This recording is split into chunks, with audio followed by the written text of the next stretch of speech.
Food waste. Food waste is the object of an increasing attention in the world. A simple figure. According to the Food and Agricultural Organization of the United Nations, about 1/3 of all the food produced in the world for human consumption is wasted. In the framework of the Agenda 2030, the Sustainable Development Agenda, the international community has set a target to halve per capita food waste at the retail and consumer level by 2030, and reduce food losses along the food production and supply chain. From an ethical perspective, there is no room for food waste. 820 million people remain undernourished in the planet. But there is a less recognized climate dimension to food waste. Global food waste produces around 3 times more greenhouse gas emission than aviation. In the EU, food waste is estimated to contribute up to 6% of EU greenhouse gas emissions. This debate is very meaningful in a middle-income country like South Africa. And the EU and South Africa, as strategic partners, have joined forces to address food waste. 3 weeks ago, as a response, the government of South Africa, in partnership with the Consumer Goods Council of South Africa, have launched a voluntary agreement on the reduction of food losses and food waste for stakeholders along the food value chain, from the farm to the fork. This press conference is about the unicity of this voluntary agreement and the support that the EU has provided in the journey which was undertook. The press conference will bring you some scientific evidence of food waste in South Africa, the role played by peer-to-peer exchanges between South Africa and the European Union, its member states, professional organizations, institutions, and how it enriched the debate in the country, views by stakeholders on the challenges and opportunities of the voluntary agreement, and finally, some messages of political support. You will appreciate through this hour how the European Union and South Africa have worked together to halve food waste in the world by 2030. I wish you a good listening. Good afternoon. My name is Thembeli Ndukwana. I'm from the DTIC, which is the Department of Trade, Industry and Competition in South Africa.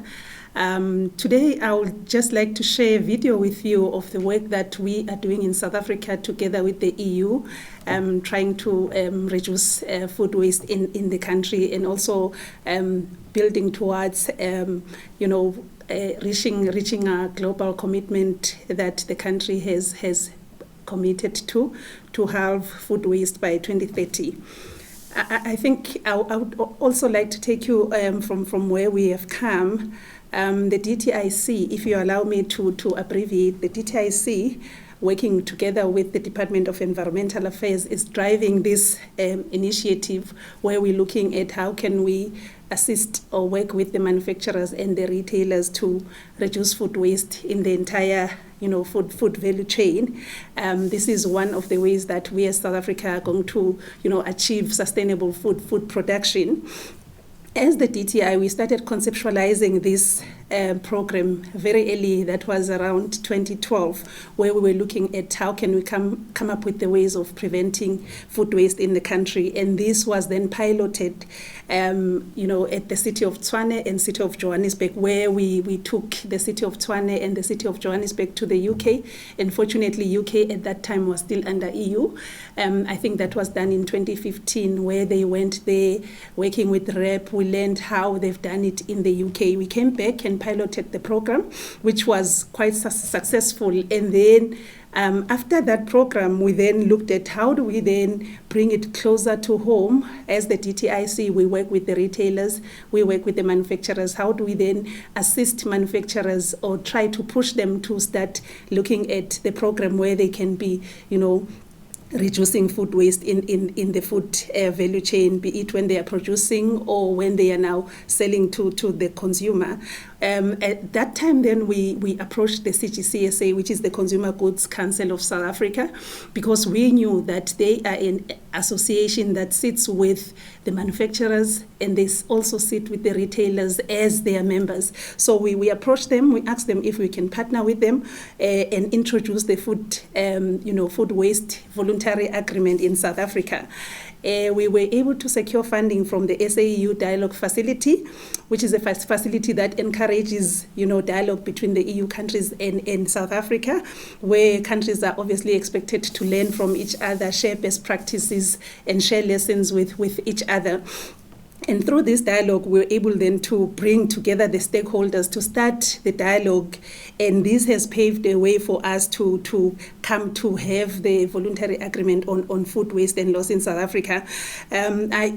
Using the same dialogue facility, EU-SA dialogue facility, we took some of our leading retailers and leading manufacturers to the EU for a study tour, where they then were able to learn from the other countries from the EU how they have done it. And I think we have made strides in crafting a voluntary agreement, and we are pleased to say the voluntary agreement on food waste was launched on the 29th of September this year, and this was done as part of commemorating the International Day of Awareness on food waste and food loss. The voluntary agreement obviously puts measurable targets, how the companies, that is your retailers and your manufacturers, how are they going to prevent, reduce, and try and really make sure that there's no food waste in the production system. So the different stakeholders, as you will hear as the time goes on, have really been receptive to the idea and have taken it upon themselves to work with us as government to reduce and at the end of the day be able to prevent food waste. I think this is one of the efforts that South Africa is taking just to transition to a sustainable consumption and production, and also just for us to be able to achieve sustainable food systems in the country. This program started with the DTI as a small program, but it has really grown to be a presidential program where we have put it, or it has been taken to be put under the Operation Phakisa on waste and chemicals, which is quite a big program that is really led at the presidential level. So we're quite excited to be part of the program, and we are happy to see what is happening, and we would really like to appreciate the SAEU funding dialogue facility. Maybe we should say we appreciate the EU funding because it made this to be possible. And from now, I would like to show you a video of the food waste dialogue that is taking place in South Africa. Enjoy. The South African and European Union Strategic Partnership supports the Department of Trade and Industry and Consumer Goods Council of SA in hosting a food waste dialogue series with the objective to launch a multi-sectoral voluntary agreement on food waste, from farm to fork. Approximately 1/3 of all food produced globally is either lost or wasted, and this is no different in South Africa. Yet, more than 13 million South Africans routinely experience hunger. The Sustainable Development Goal 12 is a global initiative to reduce food waste by half by 2030, and South Africa is joining the fight. Richard Swanell is the director of global non-profit organization RAP. He paints a picture from an environmental perspective. So we waste 1/3 of all the food produced on the planet. That means for every 2 tons of food we consume, 1 tonne is wasted. To give you an idea of the scale of that, that's 1.3 billion tonnes of food waste. And that has a massive environmental impact. The dialogue is a direct response to the United Nations Sustainable Development Goal 12 towards responsible consumption and production. In addressing this, we are also delivering against other SDG commitments, such as poverty, hunger, good health and well-being, sustainable cities, reduction of greenhouse gas emissions, our impact on our oceans and on the earth. Founder of social enterprise Smaak Markers from the Netherlands, Natasha Kooijman shares her insights on the food waste crisis. Then food waste is not a problem, it's a symptom of underlying problems, of system errors. We also need to look at why do we waste this much food, what is the underlying structure that causes this, and then I think you have multiple things still to talk about. The proposed outcome is a voluntary agreement between government and industry on food donation legislation, food labelling legislation, and sustainable production methods. My views on voluntary agreements is that is a perfect start in a situation where the environment is not regulated, but it sort of activates the system. The Consumer Goods Council of South Africa is leading the movement across the country to launch a South African food waste voluntary agreement. I think it would not have been possible for CGCSA to accomplish this without this SA-EU dialogue, and I think that the support that we receive from the EU has allowed us to get to this point. Trying to reduce food waste is everyone's responsibility, and one of the key things about having sessions like this piece, funded by the dialogue, is to get those discussions and linkages really working well between people. And this opportunity in South Africa is a brilliant development, and there's so much enthusiasm now to make it happen. And I think of all the things that we might do to try and save the planet, tackling food waste is right up there. Good day, I'm Prof. Suzanne Oelofse, Principal Researcher in Sustainability, Economics and Waste at the Council for Scientific and Industrial Research in South Africa. And I'm here today to make a case for food loss and waste reduction in South Africa. Let's start globally. Between 30 and 50% of food produced goes to waste annually. And if we look at the greenhouse gas emissions associated with these losses and waste, then it comes in third after the overall greenhouse gas emissions produced by China and the United States. So it is definitely worthwhile looking into greenhouse gas emissions from food waste.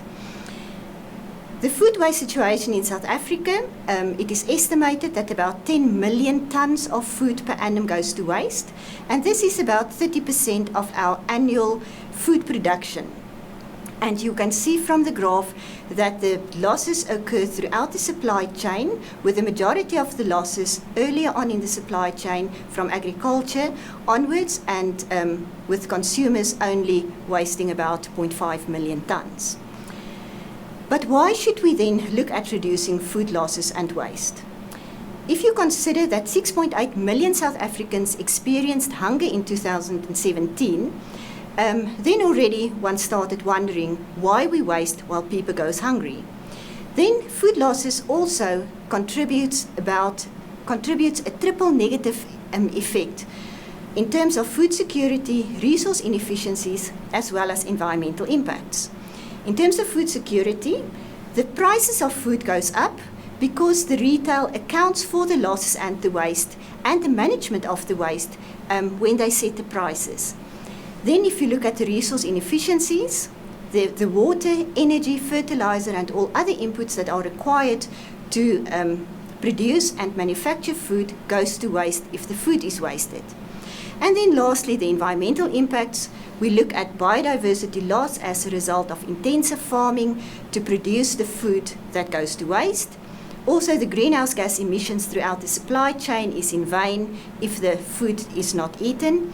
And then there's the potential for leachate at landfills, as well as some greenhouse gas emissions when the waste is landfilled at end of life. But we also look at plastics in this presentation because there's quite a narrow link between food waste and plastics. packaging plays an important role to reduce food wastage. But it's also estimated that 20 to 25% of household food-related waste is related back to packaging. So if we look at the pros of packaging, then it protects the products from damage during the supply chain.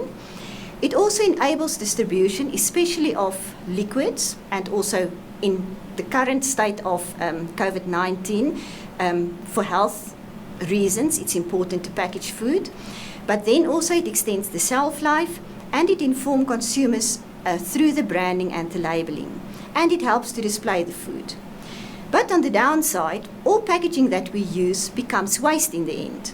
And excessive packaging is especially important to try and reduce. Changes in packaging can also confuse consumers. And if we look at the labeling and marketing that's associated with packaging during Christmas period, then it also increases wastage because the food not sold during that period goes to waste. And in the end, unfortunately, a lot of plastics ends up in the environment if it is not properly managed. And in a developing country like South Africa, this is a real concern. So in conclusion then, why should we reduce food losses and waste? First of all, to ease the pressure on the current food system to produce more food, to make the food system more fair and accessible to everybody, also to increase resource efficiencies throughout the supply chain, to reduce waste going to landfill, and in the end to reduce greenhouse gas emissions, which contributes to climate change. Thank you for your attention.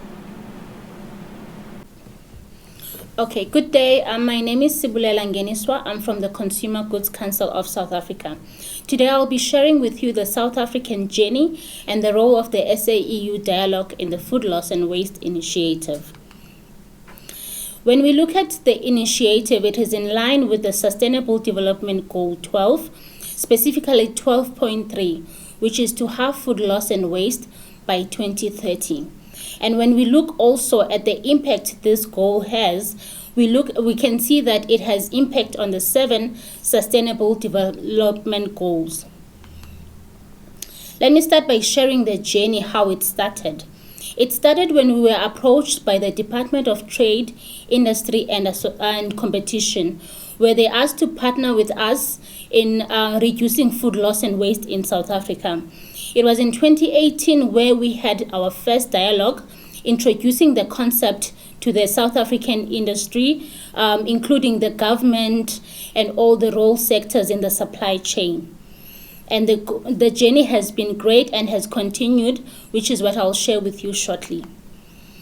The vision of the dialogue is to halve food loss and waste by 2030 by 50%. But it is also to adopt the food utilization hierarchy, which prioritizes the redistribution of edible food and creating markets for the surplus food. It also is important in identifying the food surplus and waste management solution that responds to a circular economy and sustainable food systems agenda. Why are we doing this initiative? The purpose of embarking on this initiative is because of the food security dilemma in South Africa, but also when we look at its impact on the climate in terms of emission of greenhouse gases, and also the impact it has on the government, taking into consideration the resources that are used to produce the wasted food. The journey started when a South African team went to an EU study tour where they were exposed to EU best practices. They were also exposed to how they prevent the food loss and waste, their legislation, and they also had to learn about the best practices in terms of the development of the voluntary agreement and the technologies that they use in order to prevent food loss and waste. Now, when we look at the screen, we'll see some of the companies that the team visited when they went to their study tour.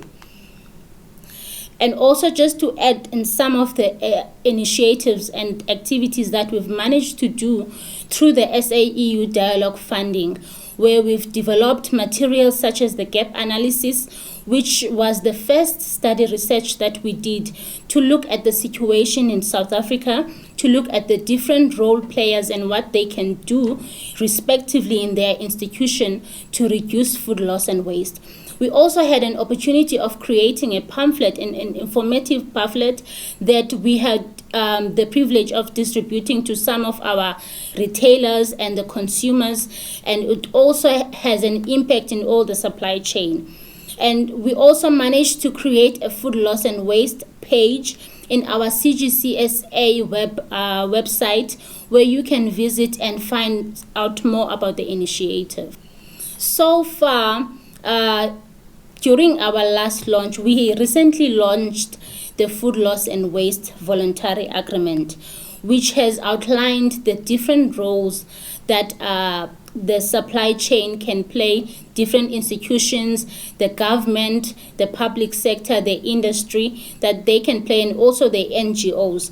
And so far, we've had different companies signing up to the initiative. I've just put some of our companies that have signed up on the screen for you to see, and how the initiative is catching momentum in terms of people who are joining, people who are interested in reducing food loss and waste in South Africa. This is what the goal of the voluntary agreement that has been developed. We want to work towards establishing and having a baseline by 2022, and then having a 28% reduction by 2026, so that we can be able to achieve our 50% reduction by 2030.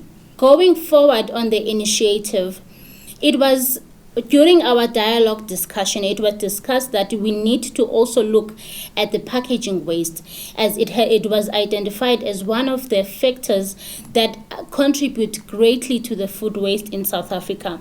And when we are combining the two initiatives, we got to see how the impact will be more greater, because packaging waste alone, it has great impact on the SDGs. And so when we combine it with the food loss and waste, it has greater impact. So now we are working towards having our first dialogues and looking and venturing into how we can combine the food loss and packaging waste and create a voluntary agreement that will address these two issues. This will also enlarge the impact, but also help us with not preventing other solution while creating another problem. So combining these two initiatives has been the best advice that we've got from the manufacturers, from also the retailers in the industry.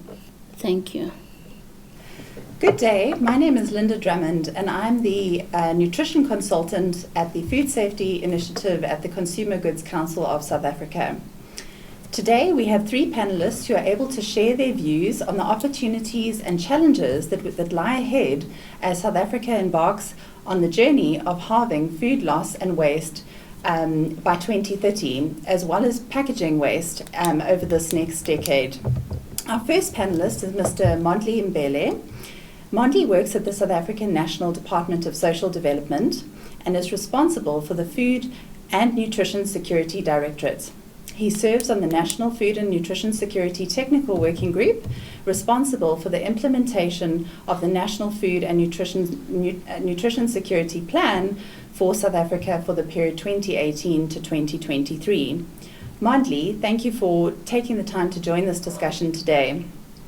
Could you please share your views on the opportunities that the voluntary agreement presents, particularly in relation to the food and nutrition security challenges that we face in South Africa? Morning, and thank you for the opportunity. I think our country has quite a number of people food insecure and vulnerable, meaning suffering from hunger, and as such, it is not acceptable at any point of our food value chain that we have food wasted. So as such, our view is that we should strive to make sure that we use every resource we have to make sure that surplus food in the food value chain is made accessible by those who are most poor and vulnerable. That's precisely our conviction. So we support community-based organizations that take care of the poor and vulnerable, from early childhood development centers community nutrition and development centers, home community-based care centers, right up to luncheon clubs where we feed and take care of the elderly. All those presents opportunities for food rescue in the entire food value chain to make sure the poor and vulnerable have access to food. Thanks, Mondli. There's definitely a great, connection between obviously reducing food loss and waste, but also addressing some of these major challenges that we face. Do you see any obstacles that we need to overcome in order to make this a reality, particularly, getting food to those people that need them and reducing food loss and waste? There is an opportunity to leverage on existing community-based organizations who can, in one way or another, by either on the demand side to take care of the most vulnerable, be the channel to use to make sure that we do not allow food to get to a point of wastage wherein we could possibly salvage that food and make it accessible to those organizations. But also we can enhance capacities of communities to produce and also participate in the very same food value chain. So those are the opportunities for us to take care of the most poor and vulnerable, for us to build resilient communities that can begin to play an active role in resolving the problems of hunger, poverty, and food wastage should be something that we shouldn't allow. But on the other side of things, should we be in a position where we have surplus food, we then look at how do we use that instead of allowing it to go to waste. Mm-hmm. Absolutely. Thank you for those comments and insights. We'll now move to our next panelist. Her name is Ms. Leanne Kiezer. She's a registered dietitian with a master's degree in nutrition. She's also the Scientific and Regulatory Affairs Manager at Danone Southern Africa. And Leanne is responsible for driving the company's One Planet, One Health vision, which delivers health through food to as many South Africans as possible. Thank you for joining us, Leanne. Danone has also signed up to be a core signatory to the Voluntary Agreement in South Africa. So we thank you for the commitment from Danone's side. My first question is, from a business perspective and from a food manufacturing point of view, what do you see being the biggest benefit that businesses can have as they take steps to not only reduce food loss and waste, but also packaging? What would be the benefit to businesses if they had to do this? Thank you, Linda, and thank you for the invite to form part of the panel today. Indeed, taking care of people's health and taking care of the health of the planet is core to business sustainability. And that might sound almost like a selfish approach, but if our farms, for example, aren't protected from an environmental point of view, we won't have space to be able to produce dairy, which is our business. If our communities and the people are not protected, there's no one available to buy our foods. So essentially, we are not alone. We are part of the problem. We are part of the solution. And we recognize that if we help to contribute to the solution, we build sustainability for our own business as well. And it's a call to action to other manufacturers to reflect on that and see how they play a role in not only supporting the well-being of communities and the planet, but also then in turn contributing to their own business sustainability as well, because these things are not in isolation. They actually work together. And so Danone has a vision which is called One Planet, One Health, and this speaks to the health of people and the health of the planet being interconnected. And in line with that, we've set business KPIs, which are very much core to our business strategy, which are measured on an annual basis. They are tracked and audited by internal and external auditors, and that really forces us to be accountable to our commitments. So our goals in terms of protecting people and the planet are not a CSI initiative managed as a side stream or a stepsister, which can fall off the business strategy. It's absolutely integral to the core of what we're doing, and that makes it a sustainable way to protect the planet and the community, as well as protect business sustainability. Thanks, Leanne. I think that's a great way of just showing how these things are all interlinked, and businesses can't act in isolation. The sustainability of business relies on the sustainability of the planet. And thank you for highlighting the fact that I think businesses need to incorporate this into their strategy so that it is core to what they're doing and not something which is done on the side. You've mentioned a whole lot of things that need to happen within businesses to do this. What are the challenges, or how difficult is it for businesses to make this part of their everyday work and part of what they do? Yeah. At every point in the value chain, actually, there is a point of intervention that can influence food waste. So we talk about at Danone from farm to spoon instead of farm to fork because we make yogurt. But if you consider starting at the point of farming, we support the farmers that we work with. We help them to promote soil care, protect their irrigation procedures, we protect water catchment areas, and with that support with our farmers, that actually then helps in turn to protect their crops and therefore decrease food waste. Closer to our facility at Danone, we are meticulous about measuring and monitoring food waste, from the food that arrives at our door in our receiving procedures, and also to the food that gets returned possibly from our retail partners because of various reasons like damaged packaging or so on. And so what happens is that with that meticulous measuring, we actually report on that to our executive board every single week, and actions and results are taken in response to that. So, in the example of receiving food back from the stores which was potentially damaged, we would have intervention procedures to follow, like more training on how to deliver the food safely. At every point in the value chain, there is an intervention that can be taken to protect the integrity of food and minimize food waste. I also just wanted to touch on a point that Mondli made earlier regarding perhaps surplus food which is available for donation so that it prevents food waste. So some of the work that we've done this year, in particular in the COVID context, is that we've donated 7 million cups of yogurt to communities in need through our Food Forward SA partner. And Food Forward has been an incredible partner and point of support on this topic because they've created the infrastructure to be able to deliver this food, which otherwise would have gone to waste, to these communities in need. So, if I had to dwell potentially on a challenge that we've experienced there, the procedure is that when a product is 3 days before its best before date, the retailer partners remove it off the shelf, and then that's what gets given to Food Forward to distribute on our behalf. But actually, for yogurt and mass at least, after the best before date, your product is still safe to consume. There might be a few quality differences like lower culture counts, a few changes in quality, maybe the taste of the product, but it is in fact still safe to consume, and it still holds those core nutrition credentials.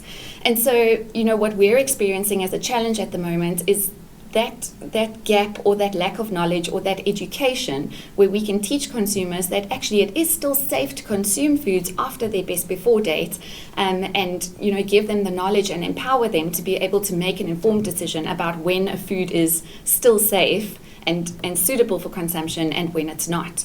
And there I think lies a real opportunity to decrease food waste even more.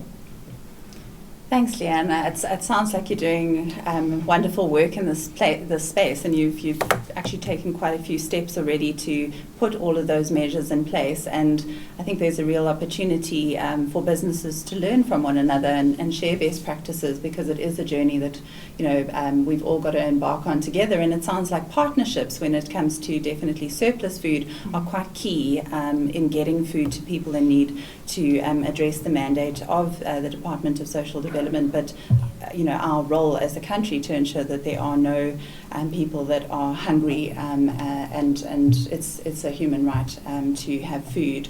So thanks, Leanne, for that. I'm now going to hand over to our third panelist. Her name is Ms. Matlou Setati, and she is the executive heading up the Food Safety Initiative at the Consumer Goods Council of South Africa.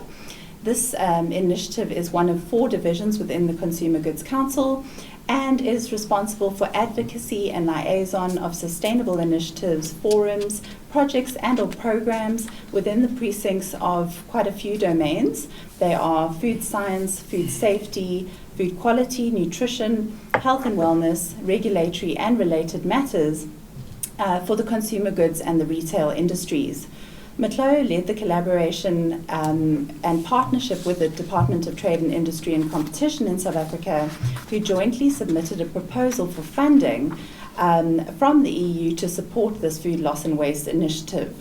Matlou led the South African delegation a study tour in Europe to engage with other organizations which have implemented programs to reduce food waste and share best practices for implementation and trial in South Africa. Thank you so much, Matlou, for joining us today. As today is the International Day of Climate Action, could you please share your views on the opportunities now from an environmental perspective? We've heard about the social benefits of ensuring food gets to people in need, and we've heard about the business opportunities from a sustainability perspective and obviously an economic perspective. What are your thoughts from an environmental perspective? Where are the benefits and gains that this voluntary agreement can achieve and deliver for South Africa? Thank you so much, Linda, and thank you for having us. And we truly appreciate the partnership in the European Union and also the SA-EU strategic partnership and our partners in government, as we have social development here and our partners in the Department of Environment, Forestry and Fisheries and the Department of Trade and Industry and Competition, and widely the general sector in terms of South Africa. So as we're sitting here after launching the Food Loss and Waste Voluntary Agreement, as the other speakers have already said in the presentations that we've had, it has been a long journey, and rightfully so, as you have heard from the business side and also from the social side. We need to take care of the environment so that the environment takes care of us. So in terms of a simple thing that you can do, having been in this space, we learn each day. A simple thing as in your own household, when you don't know where you are creating waste, you are going to be sending it out in the dustbin. It doesn't worry you. You take it out and it gets to landfill. When it gets to landfill, the greenhouse gas emissions that are derived from the waste, when it decomposed, it's more harmful to the environment than packaging, where we mostly focus our energies on. In terms of, there's a lot of talk about plastic, there's a lot of talk about plastic because it is visible. We can see it in the streets, we can see it everywhere. But the bulk of the food that is landing up at landfill, and also it's creating a lot of space in terms of the landfills that we have in the country. So if we minimize that, we capture that at the supply chain level, we are averting that issue of getting all of those greenhouse emissions that will ultimately affect the climate. So it's just a simple thing of knowing exactly. I like putting it in a way of in a household. I've got, I don't know how many bins in my house. I've got for packaging, I've got for general waste, which I cannot take for composting. And you see the waste in your household. Imagine if it's in a factory or a retail setup. So if you see it, if you measure it, you can manage it. So that is the benefit that we can get for everyone being involved, because we need not leave the stream, the consumers, which are very key in terms of if we are in numbers collectively from the food, from the farm to the manufacturing, from the retail up until our households, we can do this. So every bit counts in terms of what we are doing for the environment and the climate, which we mostly benefit on. As Mondli has said, food security is a huge thing in South Africa. We need to ensure that we sustain, we are resilient in terms of the supply chains and also the climate, so that the environment takes care of ourselves. Yeah. Thank you so much, Matlou, and thank you for those practical examples. I think it's always good to know that we can all play a role. Doesn't matter where we sit in the food value chain, whether we're consumers, we're working within food production, we can all do something. So thank you for those examples. And when it comes to the environment and these benefits that we can achieve. What's stopping us from doing this, and why haven't we done it yet? What are the barriers in your view? I think mostly talking about the key learnings, what I can just share when we visited our European Union partners. The main challenge that I could find out is that it's quite a costly exercise for business to invest in. That is why it needs commitment from a very high level for people to say, we are committing this as a country. As we have heard from our partner Danone, they report to management on a monthly basis or a quarterly basis to say, this is what, in alignment with our KPIs, this is what has happened. And it's not a punitive type of a thing. It is a matter of, let's look at what has happened, how many products we have received back, what is the cost of that. By identifying the hotspots in everything that you are doing, you are able to learn from everything. And one key thing is that what I appreciate, and also our partner from Dafu, the European retailer, they presented a case in the use of technology. What we saw in the study tour is that food is tracked from when it enters the retail store up until it lands at a bin for either waste or either to channel to surplus redistribution. Those key issues, as we talk about them, they sound very easy, but it is a costly exercise. But we have the relevance in terms of the GS1 standards that we rely on globally in terms of track and trace. But we are saying that a simple exercise for the smaller companies is just to note in a book or elsewhere, so that you can trace exactly where the waste came from if you're not using sophisticated, rather costly mechanisms. But the crux of the matter is all in target, measure, and act. Thank you. Thanks, Matlou. I think that's really good advice, because it may seem simple, but there are these needs for all of us to upskill and understand what those tools are. So I think the voluntary agreement presents quite a big opportunity for that kind of training and knowledge sharing. My last question to you, Matlou, before we just get some closing remarks from the team. In terms of your role as facilitating the setup of the voluntary agreement in South Africa, and for countries that are possibly not at this point, that are considering, embarking on the journey and, wondering where to start, are there any key insights and recommendations that you can share in terms of these are the things that got us to the point of signing the agreement in South Africa? And ultimately, I think everyone is looking to reach those sustainable development goals. So what are your key success factors? I would say in South Africa, mostly we first we've got the issue of food insecurity. We cannot be sitting with that number, the high number of 30% of food being channeled to landfill. While we are sitting with a lot of people facing hunger. That was the biggest motivator. I can talk about my story. I grew up from, my father was a merchandiser. He would come home with the food that was possibly going to as we've heard from Danone, close to its best before.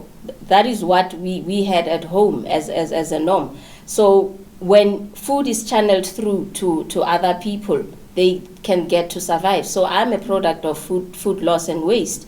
So, and with that is the greatest motivation. And another thing is that we are sitting with provinces like the Western Cape who do not have space for landfill.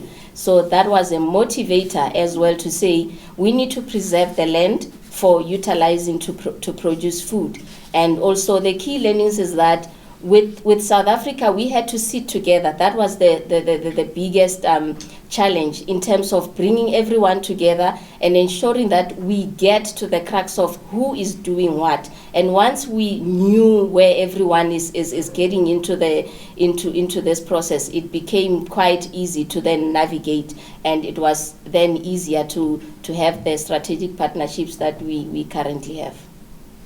Thanks, Matlou. I think now we'll just close the discussion, and I'd like to just ask Mondli, based on what everyone has said today, are there any comments or thoughts that you'd like to share with the audience? Yeah, the levels of hunger and poverty in our country are not acceptable. If you look at our rates in as far as stunting is concerned, it's alarming. We have to do more to invest in our communities, to preserve the natural resources, from water harvesting, growing your own food gardens, agro-processing infrastructure to make sure that we don't lose food because we don't have proper food handling facilities, to keep the quality of the food across the entire value chain. There is capacities in our communities to ensure that we protect the environment, utilize the resources we have. That includes composting at the last option, but critical, wherein we can create industries to turn that carrot into a carrot cake. I love carrot cakes. Wherein we can turn those fruits to be dried instead of losing them because we don't have the capacity to preserve that food. So let's explore all those, but as we do that, create sustainable livelihood opportunities in our communities so that no one goes to bed hungry. Ours is to protect the poor, the vulnerable, work with the industry, make sure that we also work with the environment and the nature that we have for a sustainable future. Thank you. Thank you so much, Mondli. That's a great way to talk about the opportunities we have, and I really am excited that there are so many of them, and that innovation is really going to be key to solving the problem. So thank you, Mondli. I'm going to ask Leanne, what are your sort of closing thoughts on anything that's been shared? Please go ahead. Sure. Thank you, everyone. It's been fascinating to sit on this panel today and to hear from you both. We can learn so much from you. From our point of view, Danone really values partnerships, and from the discussions we've had today, I hear even more that partnerships are critical in helping us to solve the issue of food waste. I'd mentioned already the partnership we have with Food Forward SA, but another example I'd like to share is, one of the biggest contributors of food waste in our facility is production losses due to downtime from water shortages or power outages, for example, because, we deal with fresh food. So fresh food on the line, which cannot be finishing its production, essentially goes to waste. And we've actually built an excellent relationship with our local Ekurhuleni municipality, who now advises us in advance when any power outages or water shortages are planned. And as such, we can plan our production accordingly, and that has made a substantial difference in minimizing our food waste. So partnerships with Food Forward or NGOs, partnerships with your governments, your local municipalities, enormously valuable. And for us as well, partnerships with our retailers.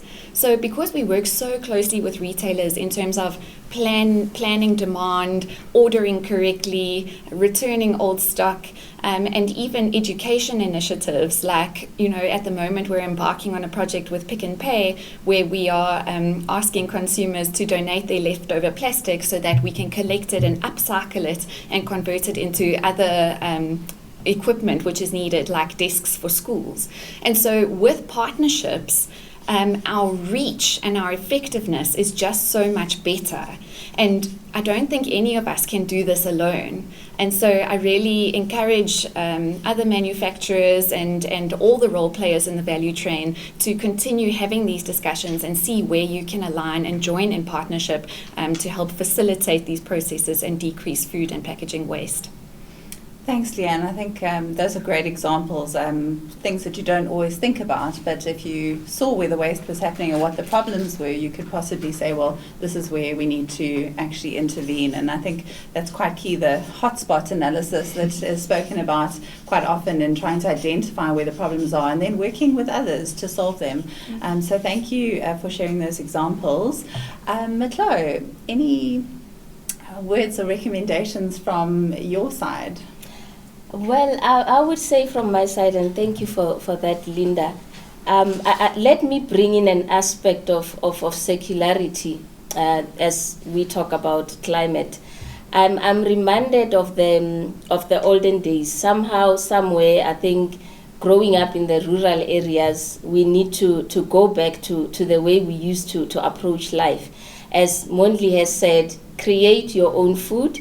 If you need to, if you can't finish it, why not share it with someone or preserve it somehow? And I remember we used to have either a chicken coop or a pig production, where if the food that you didn't manage to produce, and we waste a lot of food during our events in South Africa, we must say that, so that if the food was not consumed, channel it somewhere. You can use the structured facilities like we've had with the partnerships with the food banks. However, closest community is where you need to reach out to and say, here is something that you can consume. What we must just avoid is sending something to landfill. And what I can say, Linda, when we bring it closer to packaging, is that the issue of burning waste in our areas where there isn't structures in terms of waste collection. I grew up, we were burning waste. Waste would go up in smoke. We've got something that is dark at the corner there where we're burning the waste. That needs to stop. It's just basic information that we are just channeling out there to say, let's get the circularity in place. If the waste is collected, pack in your plastics, do a plastic mat, upcycle that particular product, so that you follow, your mind should follow where your waste is going, because your waste is someone else's treasure. Give it to the waste pickers, they will take it and sell it to the proper channels in terms of recycling. So it's just looking at it in a simpler way in terms of how do I engage this. I've seen a lot of, I come from a rural area, I've seen a lot of people just throwing their diapers. We've got beautiful mountainous areas and everything, they just take it there. And that is not in the culture of how South Africa used to live. We preserve our waste, we make sure that we do something with it. So if we can just go back to that part of Ubuntu and thinking about the next person with the action that you're taking. I think we just need to get back to the ground and think of the next person. What can they do with the waste, and how can they capture it in their space? Thank you. Thanks, Matlou. I think there's a lot of almost behaviour change that needs to happen, and that mindfulness of thinking of the next step and almost the second life of things. That concept of circular economy is so key, and education, I think, is what Leanne has mentioned earlier, is not only needing to happen within maybe facilities and so on, but all the way across the value chain, so we're all mindful and we're all contributing. So it's been a really fruitful discussion, and I think despite the enormity, I think, of some of the statistics that we've heard today, and I guess the huge goal of reducing food loss and waste by half in our country, when we know that so much is going to waste. I'm excited to just know that there are so many solutions from different corners, so many people who are committed and wanting to go on the journey. And it's been exciting to launch the voluntary agreement just a few weeks ago in South Africa. So I'm excited about the next conversation that we'll have about how far we've come and what we've managed to achieve together. But thank you to all of you for your time and your contributions, and for what you're doing in your spaces as we work together. And so thank you everyone, and we'll close it there. Good day. I'm speaking to you from our offices in Cape Town at the Pick n Pay head office. And I'm speaking to you on behalf of the Consumer Goods Council of South Africa. We're really pleased that the EU delegation in South Africa has identified the programs that we've got involved with as being critical to the delivery of food waste issues in Southern Africa. The Food Loss and Food Waste Reduction and Prevention Program and the Food Packaging and Food Waste Prevention Program and Reduction Dialogues are great initiatives which many countries could derive from our learnings. We find this is particularly important given the United Nations Sustainable Development Goal number 12 to halve global food loss and waste by 2030. In addition, we know that preventing food loss and waste has a positive impact on the environment due to methane gas produced when food spoils. In addition, precious resources such as water, labor, and energy are wasted, and biodiversity is impacted. The Consumer Goods Council of South Africa takes the issue of food waste and food loss seriously, given the level of food insecurity and hunger facing South Africa. I therefore believe that partnerships and collaboration is vital so that countries can learn from each other and adopt these best practices to tackle the global challenge of food loss and food waste. Reducing food waste and loss has an added urgency in Africa where so many people still go hungry every day. It is estimated that about 10 million tons of local agricultural production is wasted every year. This is about 30% of all the food that we produce. This is a monumental, unnecessary waste which cannot be allowed to continue, especially as there are about 14 million South Africans going to bed hungry every night. This is a situation which we as a country need to deal with urgently. About 60% of South African households are food insecure, and that is 30% of them are at risk of insecurity and 31% of them are currently experiencing hunger. The Consumer Goods Council of South Africa has responded to food insecurity and hunger by launching these initiatives that we spoke about earlier. These are supported by the South African government, which commits our food manufacturers and retail members to reducing food loss and waste to achieve these United Nations goals and halve the food loss by 2030. I'm glad to say we've received overwhelming response and a support from a number of our members who've already pledged to support this initiative. Some of our members have also been working with various food redistributors to donate surplus food to registered NGOs to feed the hungry and vulnerable members of our society. Specific to food loss and waste, I'm happy to report that since the launch on the 29th of September, already 13 companies have signed as signatories.